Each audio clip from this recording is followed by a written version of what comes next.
G'day, let's have a look at what's inside this Milwaukee FUEL angle grinder. This is the M18 platform, so we've just got a new battery on it and it's a brand new tool. So really nice for one-handed operation here. You can hold it really well and you've got this paddle switch. And you've got this paddle switch, which is easy to operate with one hand. You gotta pull this little bit up and then you can push it down, and there is just a little bit down the bottom there that you can see that locks it, so it prevents it from being pressed if it's not being pulled up. But when you use it, you just push it up with your fingers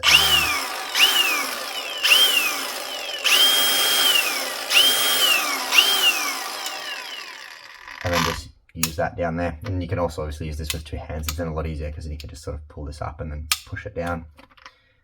This is quite loud. It doesn't come through on camera because of the auto microphone adjustment, but this is a very loud tool. One other thing on the outside here is it's got this extra filter. So this does come off. Well, not extra, but this is the actual filter. So it's just got that little mesh there, and then that's just where the air intake is. So this can just pop right over it, clicks into place, and then you can have that extra filtration there. And then when this gets clogged up, you just take it off and wash it, and that's nice there. Alright, so pop the battery off, and it just looks like it's just got the two clamshells and then just this gearbox assembly on the front. So 5 screws, let's take them out.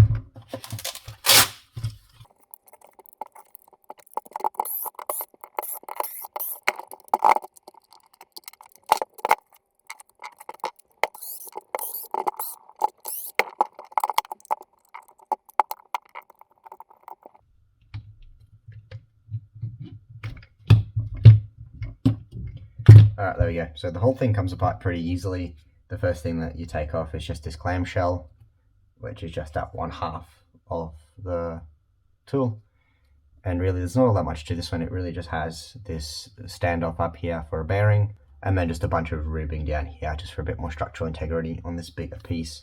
But it is probably one of the wonkier ones that I've seen. There's quite a lot of flex to it this way. But I guess in the direction that you hold it, it's pretty sturdy, and then once all that thing together there isn't going to be much flex in this way when you're actually using the tool.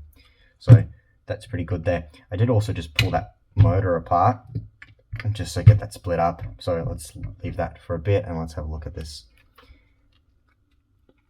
assembly here. Alright, so we haven't actually got... Oh, it will come out. There we go. Okay.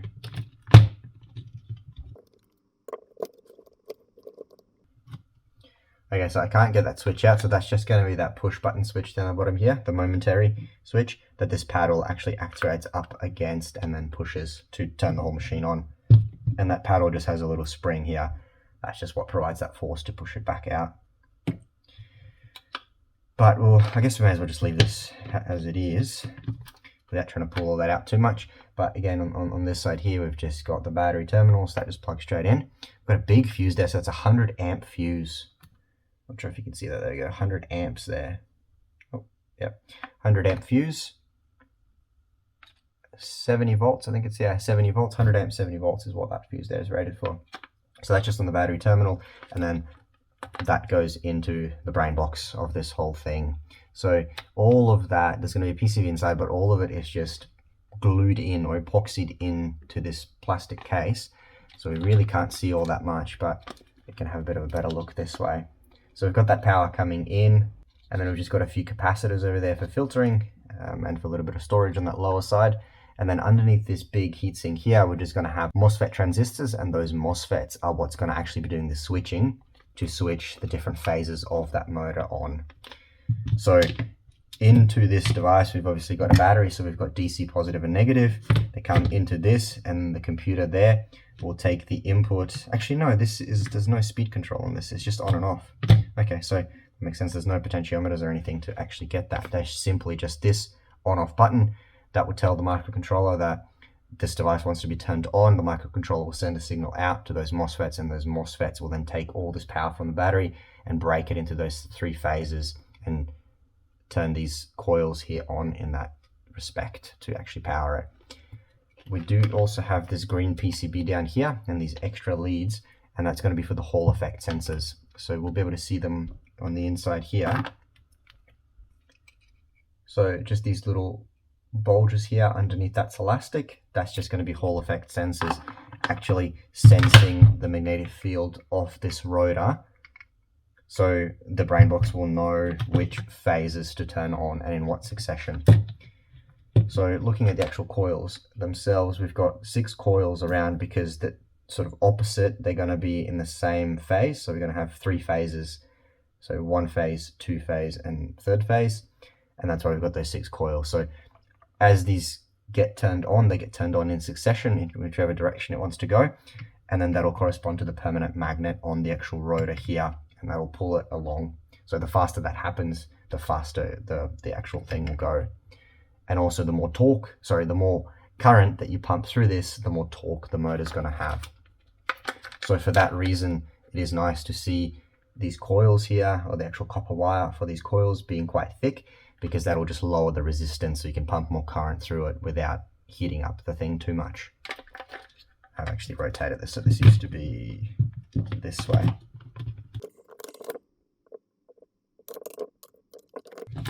I made a mess of that, but it's just tangled up a bit, but I think that's good there. So that's pretty much that side done. There's not all that much to it.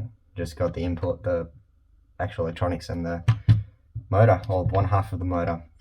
And then we come to this other side. So as I said before, we've got the actual rotor of the motor. So the permanent magnet in here will just be attracted to the electromagnet that creates down there by the electricity flowing through.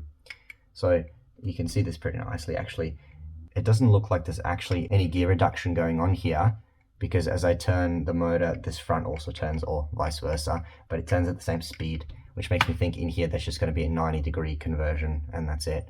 Which makes sense, because angle grinders don't need all that much torque, but they do need to be very high speed. So this is obviously a very high speed motor with a nice sealed bearing there that sits on that frame.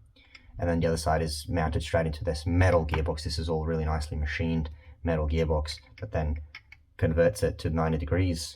And then we've got this action here happening. There is quite a bit of inertia in this. So as I spin this, it rotates for quite a bit. So I think there might also be a bit of a flywheel in there, or just a heavy shaft. And that'll just be there. So when this device spins up, if you put resistance on it, it'll have that flywheel, it'll have that inertia spinning around, so it'll keep turning and not put so much stress directly on that motor. All right, so there are actually 4 more screws here, so I'll take them out and see if we can get this whole thing off nicely.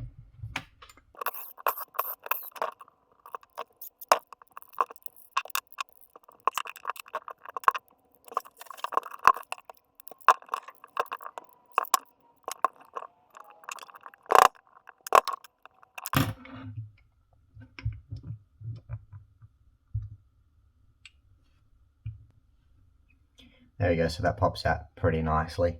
And we can see there's just a really nice bearing in here holding this in place, because that spins really nicely and really smooth. And then we've just got a gear inside there with a whole bunch of grease, and that gear will mesh in with this other gear on here and actually transfer that torque 90 degrees. So this sits like that, that one sits like that, and then it just joins together. Now this case here, this case for the gearbox is actually aluminium. This is all quite lightweight. The heaviest part here is the motor. This is the iron core. But then this side here as well, the same as the outside of the gearbox, that is aluminium, but the inside is steel. That's got a lot of weight to it on the inside. And I would say this whole flywheel here is steel as well, because as you spin it, it does have quite a bit of inertia there. And there'll be a really nice bearing inside, so that's what I was trying to loosen up with this wrench here, with the Knipex pliers wrench, was to just try to take this bit off, because I think the shaft comes out that way, so we could take it out, but there's just going to be a bearing in there. There's nothing else really to see, just a bearing. The other thing here is we've got this nice black O-ring all the way around just to seal this whole assembly nicely, because that just sits in there really nicely, and those gears are machined really well. And it's nice to see there's a lot of grease in there, so as this also heats up, that grease will get a little bit more liquidy, or a little bit less viscous, and it'll just flow throughout those gears and lubricate everything inside there as well. So that'll get really nice and keep everything neat and tidy. And the good thing is this is completely sealed, so you're not going to get any dust or anything into here. And as far as the motor is concerned, you don't need too much lubrication there. Obviously there's nothing touching except for the bearings, because this is a brushless motor. So you've got these fins up here for the cooling, so that will cool the whole, basically the battery, or not the battery, but pull cold air in from the battery, go through the computer, go through the stator of the motor. Actually, well, it'll go through the whole motor because that'll be in it, and then get expelled out this way. And in turn, it might do a little bit of cooling on the outside of this case here, but really the cooling for this is just going to get done by the aluminium. It's just going to absorb all of that and then just radiate it outwards. So that's it. Really good to see. Really nice gears, and just so satisfying just to spin this. It just spins so smoothly. Especially this side. I think this side's even better. Alright, awesome. There we go. That's what's inside a Milwaukee angle grinder. Thanks for watching.